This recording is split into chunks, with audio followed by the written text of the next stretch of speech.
Greetings, ladies and gents, and welcome to this latest edition of Tales from Outer Space, where I take stories from across the internet and read them for your entertainment.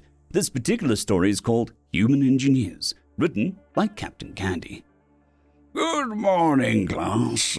Welcome back to Human Studies 105. Today, we'll be taking a look at one of the most well-known and feared types of humans. Today, we will be looking at the category of humans known as engineers. Before I start, does anyone have specific questions related to human engineers? A few hands, tentacles, and other appendages go up as the question is asked, and the teacher nods her head to each one. Is it true that a single human engineer can make an entire battleship without external help? Are space engineers real? Are the human games like Factorio and Deep Rock Galactic played by Spifflemonk based on real human abilities? Why are human engineers so dangerous? Hearing all of the questions roll in, the teacher nods her head again, and then puts up a paw of her own to silence the now chatty class. All of these questions will be answered quickly as I give information that was already planned today. I was hoping for something a bit more niche, but oh well. Now then, on to the lesson. Firstly, there are several types of human engineers. At least when they start out. There are electrical engineers, structural engineers, ship engineers, city engineers, and many, many more. These, however, are simply just the profession of specialization an engineer chooses early in their life. Later on, all human engineers eventually become general engineers, who do almost all of this. Most human engineers, by the age of 28, can do everything from properly planning, designing, and executing simple yard work, all the way up to building a space elevator, or even bioengineering an entirely new ecosystem for their needs. There are many reasons this ends up happening, but the end result is always a human engineer with abilities bordering on magic. Now, the types of engineers we'll focus on are thus: the bored engineer, the overly happy engineer, and the content engineer. A bored engineer is a thing of sheer and utter terror.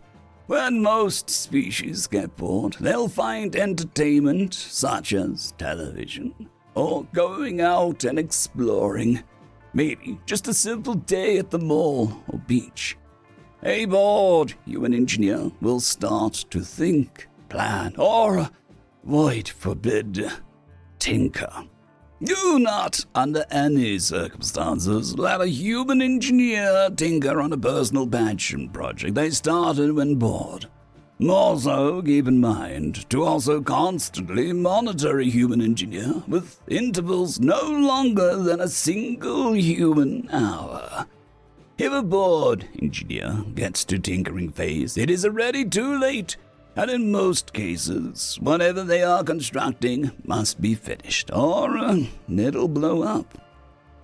If a human engineer completes its tinkering and starts laughing, smiling, or silently petting whatever thing they have made, evacuate the ship, station, or colony that you're in. This would mean that the engineer has gone to the second step, the overly happy engineer. If they have reached this stage, you should be running as fast as possible away from the human. If running is not an option, the council would recommend prayer. An overly happy engineer has made a working device with an unknown function which is, most likely, a direct danger to the lives of everything in a kilometer's radius. This is where their early life specialization comes into play. Whatever they specialized in early on is most entertaining to them. If it is a structural engineer with a small object, the risk is minimal and may well be something to revolutionize material science. However, if it is a nuclear, antimaterial, or bioengineer, even if you are on a planetary body, urge everyone on it, human or otherwise, to evacuate. Now then, the content engineer is the one you want. Always. They are a well-fed, entertained engineer with as much work as they could desire to keep their hands busy. If these conditions are all met, a human engineer will work with an efficiency 3 to 9 times that of most other species. Each one is a little different, and thus the desired workload, entertainment medium, and diet should be asked from the engineer directly.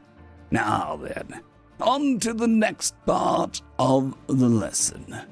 Every human engineer has things on their person at all times. Firstly, a nanomachine factory and storage facility embedded into their bodies. Secondly, is a neural implant allowing for control over these nanomachines. Third, and finally, a human in general, but definitely an engineer will always have a weapon. Let's look at each of these in more detail. The nanoforge/storage facility will allow the human engineers to do any work they deem necessary and acts as the mother of all multi-tools. This means if a human were to crash land on a planet and be the sole survivor, yes, they could build a whole factory to eventually manufacture parts to escape from their planet. This means that, yes, a single human with the resources could easily make a battleship single-handedly. Finally, yes, a human by itself could easily go on a mining expeditions and exterminate hordes of invasive or even native insectoid hives in the search for valuable materials. The neural implant is a critical part of what makes this all possible. It is wired directly into almost every part of a human brain and helps them in many ways. First and foremost is the fact that they can control their nanomachines like they are an extension of their body. Because, for all intents and purposes, they are. Secondly, it allows them to design, plan, and understand how to execute an engineering project they may wish to conduct. It also means that they can augment their bodies to unheard of levels, making things like space engineer distinctly possible. Finally, the humans will always have a weapon on their person. Do not try to remove or take a weapon, as they will result in you, the people around you, and most likely the surrounding kilometer to evaporate. Human weapons are downright unholy in their destructive capacity, and that's for a normal, run-of-the-mill human. A human engineer, much like a human soldier, will augment, alter, and improve their weapon. A human engineer with a sword should be feared like a demon god has descended. It may well be a fifth-dimensional sword that can cube time like a herbivore dicing vegetables for breakfast. A human engineer with a gun? No. If they have a handheld pistol-type weapon, you are in least danger. But still, a single shot from one will launch a projectile at 5% C at the low setting. Do not threaten engineers. Do not be deceived by looks either. The simpler the human weapon looks, likely the more dangerous and horrifying it is. If it looks like a human toy of some sort, it can probably collapse local space-time into an inverted singularity. The more complex it looks, the more likely it is to simply fail or misfire. If you're lucky, it just fails and nothing happens. So you get to see human get into a fist fight. If you're unlucky, it misfires and will kill everything on that grid section of the galactic map. Hateful light year of space dead in an instant. This is why human engineers are so dangerous. Now then, it's 2 minutes to the buzzer, so I'll end this class early today. As homework, I want you all to write a paper on how you think best to keep a human engineer content. End of story.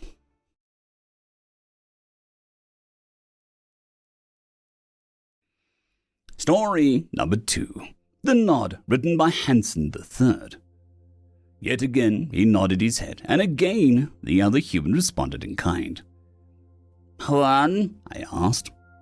He grunted, too preoccupied with the various items on sale in the street we were strolling through. Even though it was a less than legal market, it was still packed with customers and vendors selling everything from guns to toasters. What did you agree to? He picked up a particularly scarred helmet. 3 large gashes in its beige surface exposed the inner protective filler. To what? He asked as he promptly but very carefully placed it back, after looking at the price tag. That was a concerning answer. Very much so. You don't even know what you agreed to. Isn't that bad practice for bounty hunters? I would agree if I had accepted anything this past minute. Well, you did. You just nodded at that other guy back there. I looked at the bump on his head. It was a miracle that he was still alive after this morning's maintenance. You should, I said, as I tapped against his skull. Get this checked. That wrench probably did more damage than just a scratch. As soon as I touched the bump, he swatted my hand, quite forcefully. Stop that! I told you that hurts. He handed me a kinetic weapon from one of the displays. Again, he nodded at the human seller, and he nodded back. It was a heavy piece of junk. It was barely worth more than the paper the price tag was printed on. You mean like that? That can mean I agree, but oh man doesn't mean so much more. It is almost universal. He held up his 4 remaining fingers on his right hand and counted them off. It can also mean, hey, I agree, go ahead, or I acknowledge you, for example. Wait, I acknowledge you, isn't that the same as hey? The vendor chuckled, answering for one with a gruff voice. Well, no, it's not the same. Hey is reserved for a seemingly friendly people, like people you talked to at least once before, but don't know that well. Whereas... I handed a weapon back to Juan. I was too distracted by the humanisms going on before me. Okay, I interrupted, but how do you tell if a nod is a hey or I acknowledge you? Is there an official guide? Did you guys learn the nuances at school? The vendor stroked his greasy beard and looked up at nothing. Never really thought about it. I guess it's just instinct. Before I got another word in, Juan, yet again, to my frustration, only nodded at the vendor before walking away from the shop.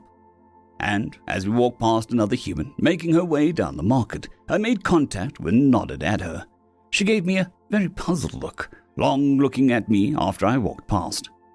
That was an awkward nod. I heard Juan chuckle. At this point, I was a little aggravated. My voice slipped into a half scream. Yeah, and? That's reserved for friends or people you're interested in. After having a short thought, a little embarrassed, I nodded downwards once. A smile erupted across Swan's face. Now you're getting the hang of it. End of story.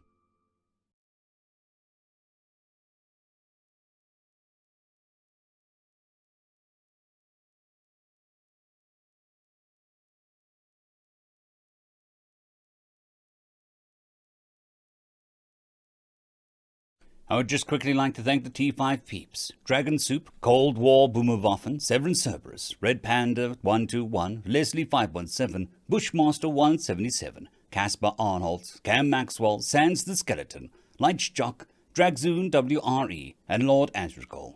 Thank you very much.